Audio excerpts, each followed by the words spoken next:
Hola, ¿cómo están? Después de haber hecho la lectura del ensayo El mundo es una cama y de haber contestado la guía de lectura que les envié, que solo para aclarar, esta guía no debían entregármela ni enviarla, sino que tenían que resolverla en sus cuadernos con el fin de tener una especie de resumen de las ideas principales del ensayo. Además, les envié un link en el cual venían algunas generalidades de las características de este género literario ensayo y algunos otros puntos importantes para que ustedes recordaran, porque ustedes tuvieron que haber estudiado este género tanto en octavo como en séptimo año. Bueno, muy bien, vamos a pasar al análisis literario del ensayo El mundo es una cama.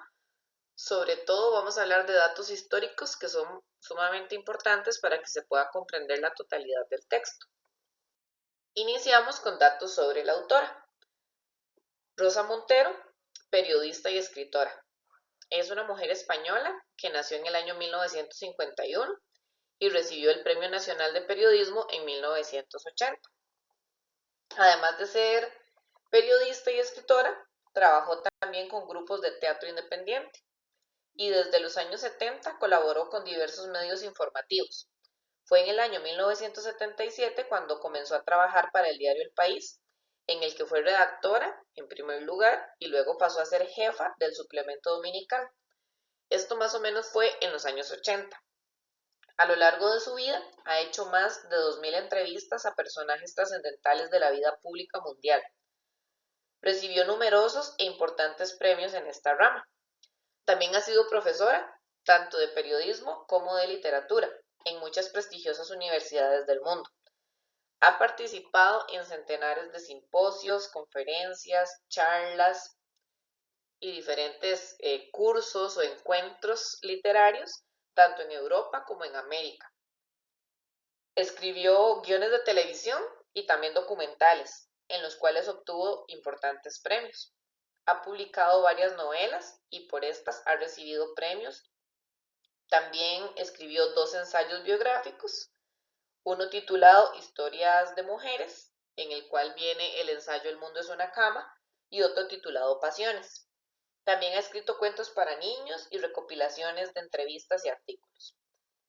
La repercusión de la obra de Rosa Montero en el mundo del hispanismo internacional es muy importante. Se han publicado 10 libros centrados en esta autora y más o menos unos 60 incluyen estudios sobre ella. Además, alrededor de 30 tesis doctorales y más de 120 trabajos académicos publicados en revistas críticas o actas de congreso han analizado las obras de Rosa Montero. Ahora vamos a hablar específicamente sobre el texto Historia de Mujeres. Les presento ahí una imagen con algunas de las figuras que se resaltan en este libro. Rosa Montero narra a través de 15 personajes la historia clandestina y rebelde de las mujeres. La periodista recoge en un libro su serie biográfica de figuras poco convencionales. Y vean que digo su serie biográfica. Si ustedes prestaron atención, este no es un ensayo tan común, sino más bien es un ensayo de tipo biográfico. A través de los 15 personajes, que todos son muy diferentes, la escritora y periodista refleja una parte de la historia, digamos, prohibida, o la historia oscura, o la historia escondida de las mujeres, y además de todos sus esfuerzos. Muchas veces sus vidas han sido trágicas, pero han sobrellevado un proceso fuerte para liberarse de la norma social masculina. Los relatos biográficos, publicados en el periódico El País, que les comenté anteriormente, aparecen ahora ampliados en un volumen titulado Historias de Mujeres. Son varios los perfiles biográficos de tipo periodístico. Uno de ellos corresponde a María Lejárraga, que le escribía las obras a su marido, el célebre dramaturgo Gregorio Martínez Sierra. Este se llevó la fama sin el menor asomo de pudor, es decir, él no era realmente el escritor, sino su esposa, pero su esposa nunca lo dijo. Y además él era el amante de la primera actriz de su compañía de teatro, que era Catalina Bárcena, y nunca se atrevió a abandonar a María Lejárraga por las razones evidentes. Si la dejaba, ya no tenía producción literaria. Montero no conoce la respuesta a los juegos perversos que se crean en las relaciones de pareja, pero en el caso de sus biografías se dio cuenta de que sus experiencias y amoríos desde el siglo XVIII más o menos hasta el XX fueron mucho más difíciles que las que se viven ahora. Otro de los rasgos que Rosa Montero observó en varios casos es el de mujeres que convivieron con hombres debilísimos, que quizá siquiera les dejaban hablar en una cena y les permitían la posibilidad de ser personas. El libro incluye perfiles de mujeres terriblemente malvadas, como Laura Reading y Aurora Rodríguez, que son dos personajes repugnantes. Cada uno enloquece de su propia locura y hay locos dulces que solo se hacen daño a sí mismos, era lo que decía la autora. Entre las biografías más trágicas figuran las de la escultora francesa Camille Claudel y la de la escritora suiza muerta en Argelia a los 27 años, que es Isabel Eberhard. Pero Rosa Montero explica que no todas las mujeres reflejadas en su libro tuvieron vidas tan desgraciadas. Incluso una vida tan oscurecida por el marido como la de María Alejárraga acaba brillando porque ella tenía una capacidad enorme para ser feliz. Es decir, siempre trata de resaltar lo positivo y lo bueno que tuvieron cada una de estas mujeres a través de su vida. Eso sí, siempre resaltando que la vida de ellas era mucho más difícil que la vida de las mujeres en la actualidad, o al menos eso es lo que nos quiere decir la autora. Muy bien, vamos a pasar a hablar un poco sobre nuestro personaje principal, que como ustedes saben es Frida Kahlo. Imagino que la mayoría sabe quién es Frida, mínimo tiene que haber visto un documental, una película, un video en YouTube, ha visto sus obras, sus pinturas, sus frases, incluso muchos la tienen como un símbolo del feminismo. Bueno, su nombre es Magdalena Carmen Frida Kahlo Calderón, mexicana, nacida en 1907 y falleció en 1954. Su vida, como ustedes saben, estuvo marcada por el infortunio de contraer poliomielitis y después de un grave accidente en su juventud que la mantuvo postrada en una cama durante largos periodos, llegando a someterse hasta a 32 operaciones quirúrgicas. Llevó una vida muy poco convencional. Su obra pictórica gira temáticamente en torno a su biografía, es decir, ella pinta sobre ella misma y sobre su propio sufrimiento. Fue autora de unas 200 obras, principalmente autorretratos, en las que proyectó sus dificultades por sobrevivir. La obra de Kahlo está influenciada por su marido, que como ustedes saben es el reconocido pintor mexicano Diego Rivera, con el que compartió su gusto por el arte popular mexicano. Él es de raíces indígenas y pues se dedicó a inspirar a otros pintores y pintoras mexicanos del periodo post-revolucionario. En el año 1939, Frida expuso sus pinturas en Francia gracias a una invitación de André Breton, quien intentó convencerla de que eran surrealistas. Sin embargo, Frida Kahlo decía que esta tendencia no correspondía con los sueños, sino más bien que ella lo que retrataba era su propia vida. Entonces ella no estaba tan segura de ser o de pertenecer a este género surrealista. Una de las obras, sin embargo, que se presentó en esta exposición en Francia es la llamada Autorretrato, y pues se convirtió en el primer cuadro de un artista mexicano adquirido por el Museo del Louvre, que es uno de los museos más famosos de Francia. Hasta entonces, Frida Kahlo había pintado solo para ella, es decir, solo había pintado en privado, y le costó muchísimo admitir que su obra pudiese tener un interés general. Ella pensaba que a nadie le iba a importar lo que ella pintaba, pero gozó de la admiración de destacados pintores e intelectuales de su época y su obra alcanzó fama y verdadero reconocimiento internacional, como ya sabemos, sobre todo después de su muerte. Entonces sería especialmente en la década de los años 70. Muy bien, ahora, ¿quién era Diego Rivera? Bueno, Diego Rivera, como ya lo dije anteriormente, era un mexicano con raíces indígenas que nació en 1886 y falleció en 1957. Fue un destacado muralista mexicano de ideología comunista, famoso por plasmar obras de alto contenido social en edificios públicos, creador de diversos murales en distintos puntos del ahora llamado Centro Histórico de la Ciudad de México, también en la Escuela Nacional de Agricultura de Chapingo y en otras ciudades mexicanas como Cuernavaca y Acapulco, también en ciudades extranjeras como Buenos Aires, San Francisco, Detroit y Nueva York. Como ya lo mencioné, Diego era comunista o su ideología política era comunismo y él tenía algunas figuras que eran sumamente importantes para él. A estas figuras les llamamos héroes o dioses de Diego Rivera y tienen ahí una imagen de cada uno de ellos. De izquierda a derecha tenemos a Stalin, que nació en Rusia en 1878 y falleció en 1953. Fue un dictador soviético, secretario general del Comité Central del Partido Comunista de la Unión Soviética y presidente del Consejo de Ministros de la Unión Soviética. Luego tenemos a Marx, nacido en Prusia en 1818 y falleció en 1883. Él fue un filósofo, también economista, periodista y militante comunista prusiano de origen judío. Luego tenemos a Engels, no sé bien cómo se pronuncia, también nació en Prusia en 1820 y falleció en 1895. Fue un filósofo y revolucionario alemán, amigo y colaborador de Karl Marx y fue coautor con Marx de obras fundamentales para el nacimiento de los movimientos socialista, comunista y sindical.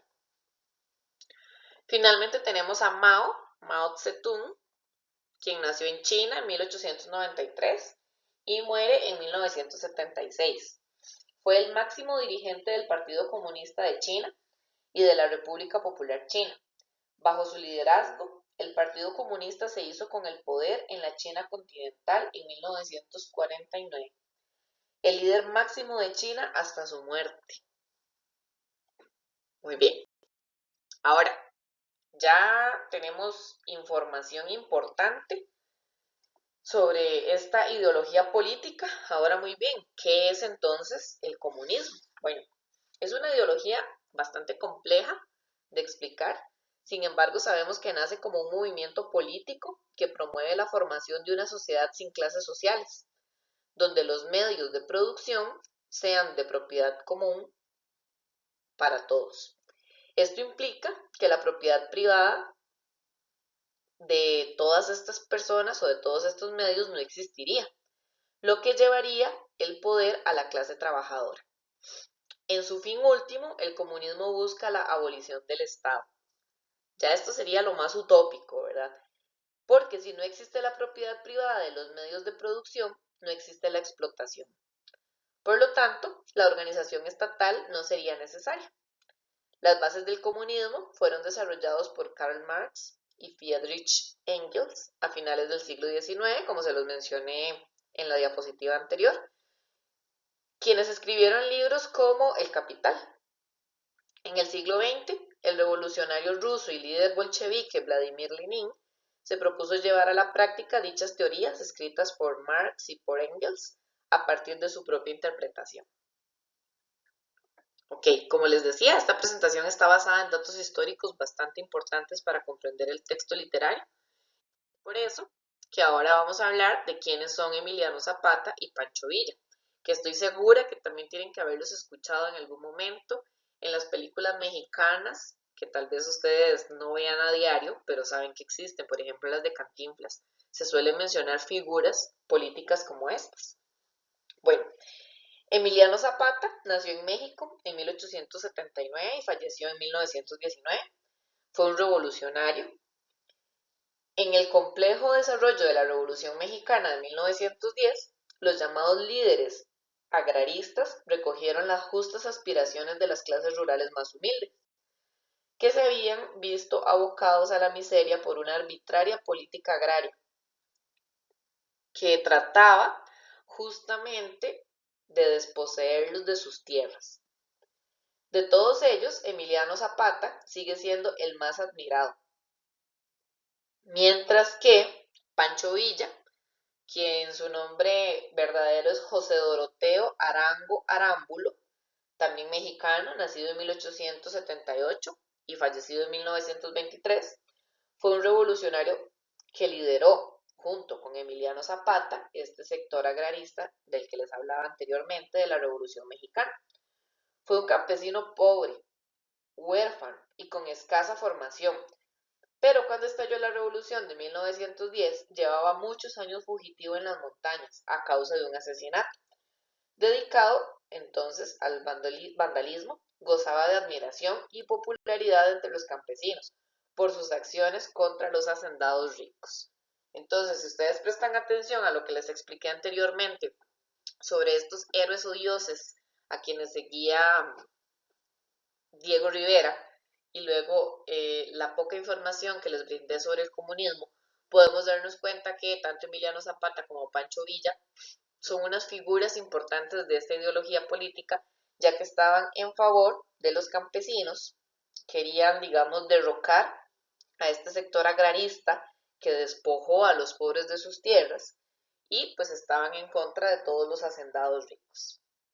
Como sabemos, México es un país donde hay mucha población indígena. En el ensayo se menciona el concepto de indigenismo. Vamos a ver entonces de qué se trata el indigenismo. Es una corriente cultural, política y antropológica, concentrada en el estudio y valoración de las culturas indígenas y el cuestionamiento de los mecanismos de discriminación y etnocentrismo en perjuicio de los pueblos originarios. Es decir, el indigenismo podría ser por lo que luchaban Emiliano Zapata y Pancho Villa. Ellos querían lograr que los indígenas tuvieran poder, fueran reconocidos, fueran valorados, toda su cultura,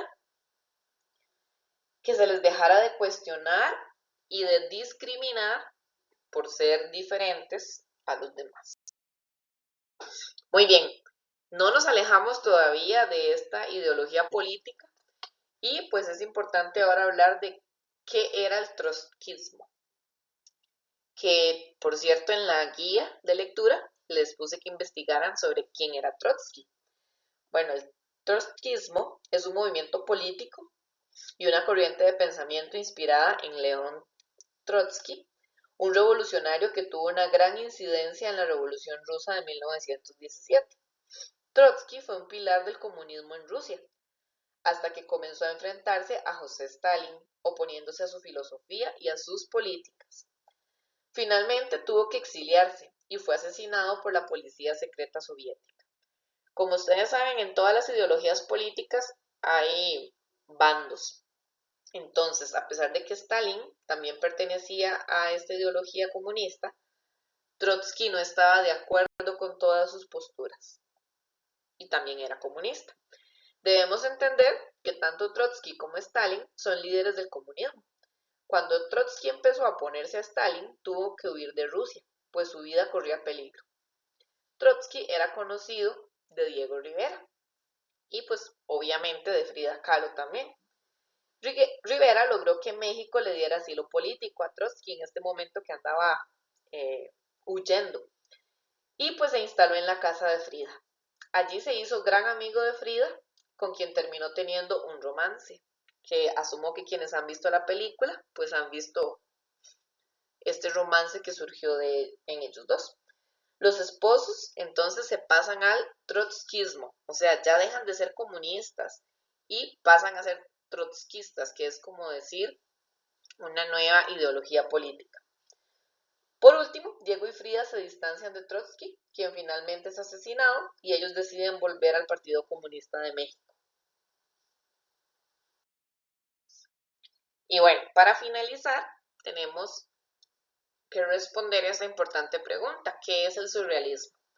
Ahí les dejo una imagen de una pintura de Frida Kahlo y pues les explico que el surrealismo es un movimiento artístico surgido en Francia, como ya les dije anteriormente, en la década de los años 20, 1920, ¿sí? En torno a la personalidad de este poeta André Breton. ¿Cuál era el objetivo del surrealismo? Bueno, era expresar verbalmente o de cualquier otra manera artística el funcionamiento real del pensamiento en ausencia de cualquier control ejercido por la razón, al margen de toda preocupación estética o moral.